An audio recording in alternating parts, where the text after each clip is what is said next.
Entonces sacaron de allí a Jesús, lo llevaron a lo alto de una colina, fuera de la ciudad, pues querían arrojarlo desde el precipicio.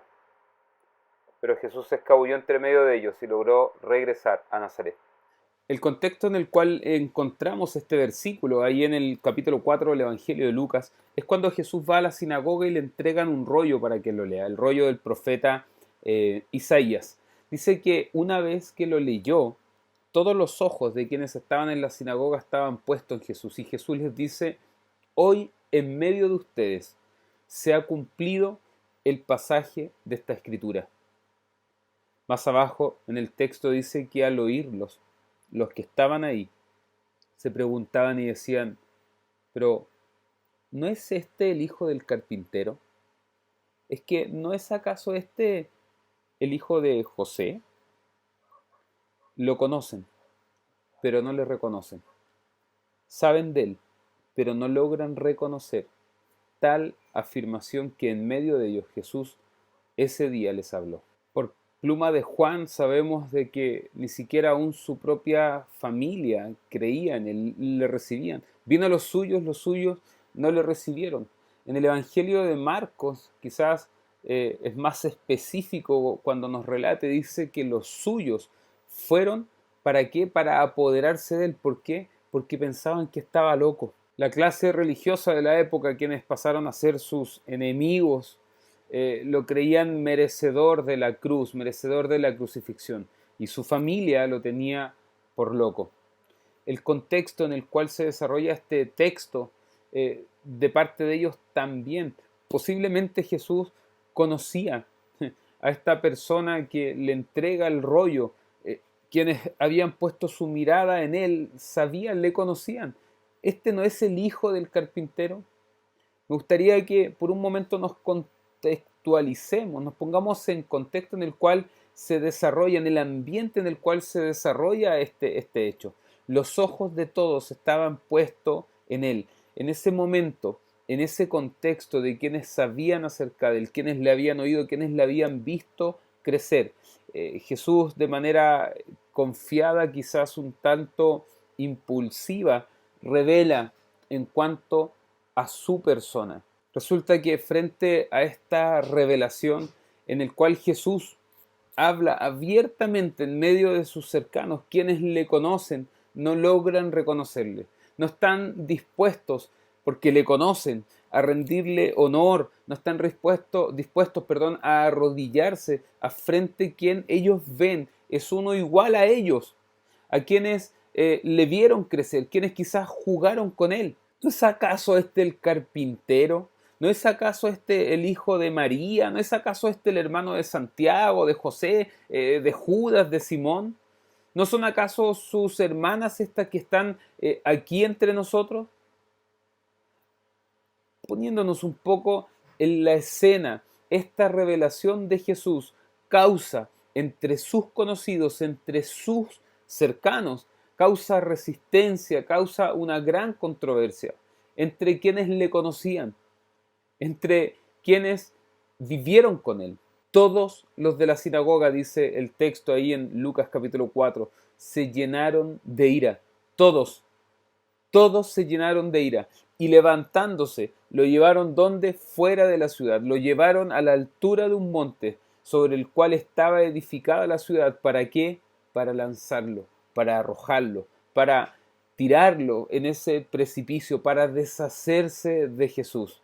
Algo que llama la atención es que siempre tenemos a Jesús, la persona de Cristo, lo que Él significa, lo que Él encierra, engloba, su propósito, su mensaje, su vida, lo tenemos siempre al margen, siempre fuera de la ciudad. Jesús nace fuera de la ciudad, no había lugar para Él. En su vida, en su ministerio, en su desarrollo, lo queremos sacar afuera de nuestra ciudad, lo queremos dejar al margen de lo que nosotros hemos construido. No calza, no encaja con la imagen de Salvador, de Mesías que nosotros tenemos. Y muriendo lo tenemos también colgado, tendido en un madero, fuera de nuestra ciudad. Lo que aquí está sucediendo es que sus contemporáneos, quienes le conocían, lo que habían visto de Jesús, no calzaba con las pretensiones del Mesías, del Salvador que ellos esperaban. Frente a eso, ¿qué hacen? No reconocen a Cristo y acto seguido a eso, lo rechazan. Es que no es posible, no es posible. Todos los del pueblo le conocemos, sabemos dónde vive. Si bien tiene un buen testimonio, no es alguien que quizás podamos hablar en cuanto a su moral o su ética, posee una conducta intachable, pero en realidad no encierra, no tiene nada extraordinario, es uno más, es como nosotros. Jugamos con él, lo vimos crecer, lo topamos en las calles, en nuestro día a día, lo vimos trabajar ahí con su padre, con aserrín en sus manos, con aserrín en su ropa, trabaja como uno de nosotros, necesita como uno de nosotros, suda como uno de nosotros. ¿Qué, qué es lo que le pasa que cree ser el Mesías? ¿Qué le pasó? ¿Qué le sucedió? Que viene a decirnos de que la palabra de nuestro gran profeta Isaías se ha cumplido con él. Si él es tan solo un carpintero, si él es tan solo el hijo de José. Los contemporáneos a Jesús esperaban un libertador, esperaban un revolucionario, esperaban alguien con poder, alguien con una voz fuerte que ataque directamente el poder imperial, alguien con una majestuosidad, alguien que posea poder político, que posea un poder imperial, que posea riquezas. No podían imaginar un Mesías, un Salvador, un libertador, un aspecto sencillo. No podían imaginar un libertador, un Mesías humilde, alguien común, alguien con rostro como el de Jesús.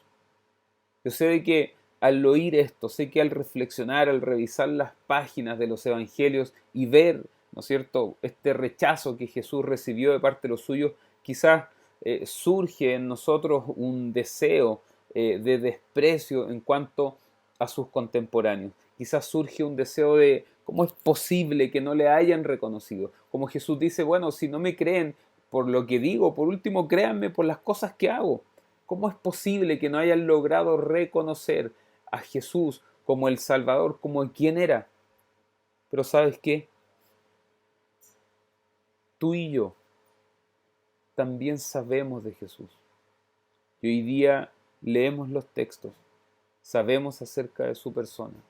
En nuestra vida quizá hemos sido formados, hemos escuchado o estudiamos o oímos algo acerca de él, sabemos acerca de Jesús, pero en nuestra vida muchas veces también no le reconocemos. Es nuestro actuar, aún así no le reconocemos y también lo rechazamos. ¿Sabes lo que sucede? Es que quizás también nosotros hoy nos hemos hecho una imagen de Dios, una imagen de un Salvador grandiosa, de alguien eh, poderoso, alguien lleno de riquezas ahí sentado en su trono, alguien con una voz de poder, de autoridad, pero cuando este Dios, que si bien es un Dios poderoso, es un Dios soberano, un Dios creador de todo lo que hay, de lo visible, lo invisible, aún así se nos presenta, se nos revela como un Dios distinto muchas veces a esa imagen que nosotros nos hemos construido. Se nos presenta un Dios diferente a ese Dios que nosotros esperamos. Y frente a eso, ¿qué hacemos? También le rechazamos. También lo expulsamos, lo sacamos de nuestra ciudad. ¿Por qué? Porque no calza. No calza la imagen del Dios que necesitamos, la imagen del Dios que queremos, al Dios que se nos presenta día a día. Buscamos a Dios entre las nubes, pero no lo reconocemos entre nosotros. Buscamos a Dios en el cielo, pero no lo reconocemos entre las calles. Esperamos algún milagro, esperamos alguna manifestación, esperamos que haga algo extraordinario en nuestra vida, algo concreto, pero resulta que Dios se nos viste cada día con ropas sucias. Dios se nos viste cada día con aserrín en sus ropas, con aserrín en sus manos, se para en medio nuestro como alguien sencillo, alguien sencilla, alguien humilde, alguien necesitado, alguien al margen de esta sociedad que nosotros dedicadamente construimos cada día o ciegamente nos empecinamos en construir, dejando afuera a quienes no calzan en estos ideales que como sociedad perseguimos. Un Dios con rostro humano, un Dios pobre, un Dios hambriento, un Dios enfermo, quizás un Dios extranjero, un Dios encarcelado, un Dios que no tiene nada que darnos, un Dios que no puede pagar lo que nosotros podamos hacer por Él. Cuando Jesús ascendió al cielo, no abandonó la tierra. Estaré con ustedes hasta el fin del mundo. Como creyentes, creo que corremos el peligro de estar más ocupados en nuestros asuntos, en perseguir nuestros ideales, en alcanzar nuestros sueños, nuestras metas, y corremos el peligro de no percibir, de no reconocer entre nosotros, aquí en la tierra, este rostro de Jesús. No lo reconocemos, sabemos de Él, estudiamos acerca de Él, nos instruimos acerca de Él, estudiamos su persona, deformamos teológicamente, ideológicamente la persona de Cristo, pero no logramos reconocerlo entre nosotros. Un rostro común, un rostro cotidiano, un Dios que se nos cruza cada día, un rostro de pobre, un rostro de niño, un rostro de padre, de madre, de drogadicto, de dueña de casa, de vagabundo, de necesitado, de hombre, de mujer, de jefe, de un compañero de trabajo, de extranjero, de enfermo, de desconocido, de vecino, de amigo, de amiga, de familiar, de alguien privado de libertad. Diferentes rostros de Jesús que se nos presentan día a día, los cuales no logramos reconocer. Amigo, amiga, te quiero desafiar y te quiero invitar a que podamos reconocer, a que podamos abrir nuestros ojos y poder reconocer a Jesús en medio nuestro, a Jesús con sus diferentes rostros, que logremos solamente no saber de Él, no transformar la encarnación de Dios, de una persona, en una ideología, en un dogma, en una doctrina, sino que reconocerlo, no dejar a Jesús al margen, en el destierro, no sacarlo de nuestra ciudad, sino que reconocerlo en medio de nuestra ciudad, no dejarlo tendido en un madero como lo hicieron con él, que no se vuelva a repetir la historia en el cual se diga, vino a los suyos y los suyos no le reconocieron. Le invito a que podamos reconocer el rostro de Jesús en nuestra cotidianidad, en nuestra vida. Jesús en un momento les dijo a los suyos, en verdad les digo, que en cuanto lo hiciste a uno de estos, mis hermanos más pequeños, aún al más pequeño, al más insignificante de estos, a mí lo hiciste.